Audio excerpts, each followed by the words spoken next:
की दारू, सिगरेट, तंबाखू हे मागे पडलेत. केमिकल्स प्रामुख्याने जे औषध आपण म्हणजे आजारांवरती वापरतो त्याचा वापर या नवीन पिढीकडनं व्यसनासारखा होतो आहे.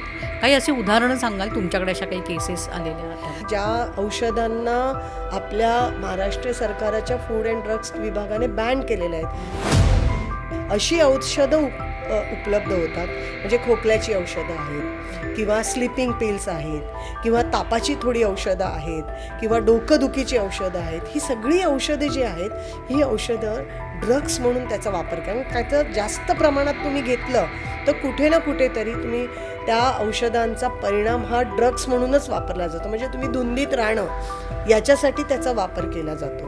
आणि मग असं पण आहे म्हणजे तुम्हाला हा शॉक कदाचित बसू शकतो की ज्या वेळेला ड्रग्स भेटत नाही, ज्या वेळेला ही प्रिस्क्रिप्शन ड्रग्स औषधं भेटत नाही, मग त्यावेळेला आपण काही औषधं जी कचऱ्याच्या डब्यात टाकतो. म्हणजे आत्ता सध्या आम्ही सगळ्यांना सांगताना हेच सांगतो, जेव्हा आउटडेटेड झालेली औषधं असतात त्याला तुम्ही डिस्मॅन्टल करत जा तुमच्या घरात.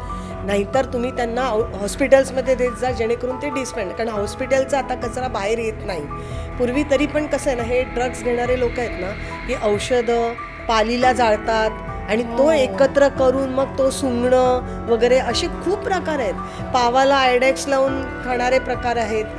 लाकडाला जे ग्लू वापरला जातो तो पावाला लावून किंवा तो सँडविच बनवून त्याचं खाल्लं जातं. म्हणजे इतक्यापर्यंत ते व्यसन जातं. कारण कसं असतं ना, शरीराला एक सवय झालेली असते, कारण त्या शरीराच्या रक्तामध्ये ते मिक्स झालेलं असतं. म्हणजे आम्ही कधी कधी म्हणतो ना की 5 स्टेज असतात खरं म्हणजे व्यसनांच्या: यूज, मिसयूज, ॲब्यूज, डिपेंडन्सी आणि ॲडिक्शन.